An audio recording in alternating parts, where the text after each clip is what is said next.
If you love free food and you've always wondered about foraging, but you don't know where to start, we're gonna show you exactly what you need to do, where you need to look to find some free food in your area. Spring is the best time to find so many different wild greens, and whether you live in the country or whether you live in town, guaranteed you can find some in your area. I think people think that foraging is difficult, you gotta be in the country in order to do it. That is so not true. I think people are also a little bit afraid of it though, because it can be dangerous. You have to obviously know what you're doing. Don't eat mushrooms that you don't know what they are or where they've been growing. So I think there's like a fear element behind it. But if you go with someone you know, or you read a lot of books like this girl has done, you should be fine. First stop on the trip, ramps. Ooh. Now, on a note about, so this is what they look like. This is a small patch of ramps, also known as wild leeks, on my property. Now, a note that I wanted to tell you guys about ramps. Ramps have like gotten insane in popularity in the last few years, but I find that very disturbing because ramps are on the endangered list in Ontario. So they take a really, really long time to grow back, and people are just picking them quicker than they can get regenerated. So it takes about 15 years for them to grow. So you'll see here what I'm only doing is picking off a few leaves. I'm not getting them from the root, which isn't damaging the whole plant. I've seen many people forage for these before, and they just clear house. They see a patch and they clear house. Maybe they sell them at a farmer's market. But when it comes to foraging, you just want to take what you're going to use. Yes, and be mindful of the fact that you don't need to be clearing house. No. Because if you're clearing house, that means other people are, and that's how ramps have actually ended up on the endangered list. They can't get rejuvenated faster than people are picking them. Continuing on our journey, this looks like a lot of nothing. No, this looks like a lot of secret little nooks and crannies. You just start lifting back branches and then voila. So now next stop, we're hitting the dung pile. Oh. So it's not really dung. This is the compost pile on my property. And because compost is hot, it grows a lot of weeds out of it as it's decomposing. And it's a great spot for finding weeds because there's so much stuff in it. It just looks like weeds. But what we're looking at here is dandelion greens. Our Nonna actually taught us to forage for these back in the day. And I remember being a kid and seeing her bending over in this field and being like, oh, Nan, what are you doing? Like, why are you like picking like weeds and like we're gonna eat those? She brought them back, cooked them up for us, and we were forever changed at that moment. And you know what I find astounding? People now, because foraging has grown in popularity, it's trendy, grocery stores are selling dandelion greens. Like, use your brain, people. Go pick them. Everybody's trying to remove them from their lawns. Like, go get them. You're buying things. That's what I don't get. People are like taking painstaking efforts to get them out of their lawns, yet they will go to the store and buy them. Where do you think they're getting those? Okay, so we're just walking along looking for more stuff here. That's the key. You got to be willing to put in the steps if you're looking for wild stuff. Which once it gets warm in our neck of the woods, you can't keep us inside. We're trying to get out if it's raining, if it's cold. Like, we just want to be outside at this time of the year. Yes, so the next thing we're going to be picking is garlic mustard. Ooh. And the way that you can tell if you have garlic... It's a beautiful leaf. Thank you. I thought so too. He's taking credit for the leaf. So the way that you can know if you find garlic mustard or not is by picking it and it has like a garlicky smell to it. It tastes a lot like rapini, actually. It has a very similar flavor to rapini, slightly bitter, and it's an invasive species. So again, it's one of those things that you can find almost everywhere. And instead of being like, oh, this is a weed, let's try to get rid of it, let's eat it. But again, don't go nuts. Pick what you're going to eat. Well, garlic mustard, you can go a little more nuts. I just feel like nobody should be picking more with their, just like at the treat it like the grocery store. You're not gonna like hoard like 18 tomatoes if you don't plan on eating 18 tomatoes. No, exactly. People just get, sometimes you get out there and you're like, this is free food. Yeah, but like, just like act like how you would at the grocery store. And the fact that be respectful of the fact that that is nature. Yes. And you don't need to be going nuts. Other animals eat it. Don't take away from the other animals that are out there. No, or from yourself for the future. Like if you pick all those ramps, you're not going to have any. No one is going to have any. Look at that medley of different leaves, different textures, different flavors, different aromas. Yes, so when you get back, just make sure you give them a good wash because sometimes they can be a little bit sandy. And then for this dish, we're gonna make something that's extremely simple to put together. And this is what our grandma used to make basically, is a dish that's very similar to this. Some potatoes, some chickpeas. You don't need a ton of different fancy ingredients for something like this. This is the one that made us fall in love with it. I was like, Nan is bending over picking weeds and they taste like this, I'm in. Now, also a note on where you get the greens.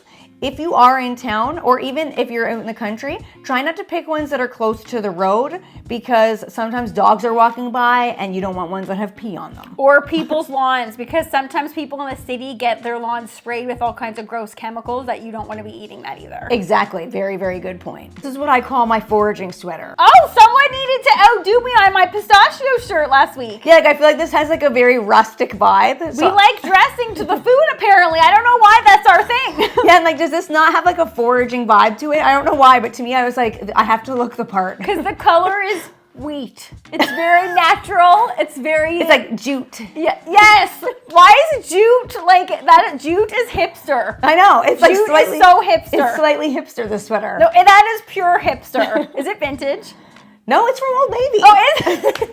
See, it's so in right now. What's happening here? Oh, the onions. Just cutting some onions. Yeah, just cutting some onions, getting my eyes a little bit stinging from them. So a dish like this, you want to really make sure that you're using a lot, since there's not a lot of ingredients to it, you want to make sure that you're going heavy on the ingredients that you do have, like the onions and the garlic, because without that, that's where your flavor is really, really going to come from. I feel like we say that about every single recipe, though. You always go heavy on the onions, always go heavy on the garlic. Yeah, and if you don't like onions and garlic, then you're on the wrong channel. Agreed. Get off if you don't like either of those things. You ain't gonna like our food. No, you can't have too much garlic in a recipe to me. I agree. I totally agree. Like I go through garlic like crazy. We always say if you're ever looking at a recipe and it says add 1 clove of garlic, you know that recipe ain't gonna be right. No, who 100%. adds 1 clove? No. Even to hummus, I at least go 2. Yeah, what's one gonna get you? Nothing. No, not at all. Okay, so now I'm adding some lump charcoal to a little kettle here, you'll see. Taking it old school with the old school kettle. That's the one that started it all. Yep, that's a good kettle. It's just like the basic one. That one will run you not even $200. A lot of people start with that grill and you're using the S&S. I am, yep. Nice. I wanted to concentrate the heat because we are gonna be cooking in a cast iron skillet. I love how I've requested to use that. And that still hasn't been brought to my house, but that's fine. It stays here. Yep, someone's taking it as her own, I see. Yeah. It lives here at Key's house. Jabin gave it to me, not you. Well, we need to contact Jabin and he needs to send us another one. Okay, so the first thing we are just gonna add in here, some olive oil, get those onions in. You don't wanna rush this process. And the great thing about this is it's one of those one pot wonders. Who doesn't love a one pot wonder? I totally do. There's a reason why those have taken off in popularity, because they're easy and they're delicious, and you just need, usually with the one pot wonder, I always like to still have a side of something. So maybe you can serve a little like oil and vinaigrette dressed salad and you're good to go. Or some bread. I feel like a dish like this, like I would love some but crusty this is bread. heavy on the carbs already because of the I taters. don't care. Okay, wow. Key wants double carbs. The girl gets double carbs. Maddie recently said I eat like a gorilla, so. And did you guys not see her what I eat in the day? It's like 8:02, eating a full course breakfast. 8:04, bananas and cookies. 8:09. I'm like, what is happening? Sorry that I like to consume food. That is so rude. That was eye-opening. I don't see that was that much food, but okay. So now I added some red chilies because for a dish like this, again, I like things a little on the spicy side. Now we're gonna go in with the chickpeas and the rest of all those greens, and we just basically want the steam of all these ingredients below to wilt down the greens. And I love that the addition of the chickpeas makes it a main. Yes. So if you didn't have the chickpeas in there, it would be like, where's the protein? But you throw the chickpeas in there and then you got yourself a main. You could serve this on the side with a crusty bread or garlic bread. Yeah. I don't know if I take back my salad because there's greens in it. So I don't think that goes. I don't think it goes. Yeah, I totally would. And I also think that potatoes and bread, it's like, yeah, those are double carbs, but like you don't feel bad. It's not like it's like bread and pasta. That is like the same thing to me. Yes, and a dish like this is very light. It's a very light dish. Regardless of the fact that it's heavy on the potatoes, it still is an extremely light dish. Is this lunch? Like, would you think this is a lunch or a dinner? I think that could go dinner. It could go lunch or dinner. I had it for lunch.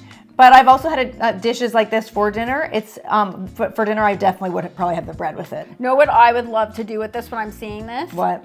As a leftover meal, taking a little scoop of that, putting it into a frying pan, smashing it down, frying it into like a round hash brown, flipping it, frying the other side, cracking an egg on there, Ooh. a fried egg, and just like drizzling the yolk. Okay, I'm starving. That's a whole other dish. Yeah, but that's because that is obviously making a lot. Yes. That's gonna add up to leftovers, and Yep. you guys know we're obsessed with leftovers.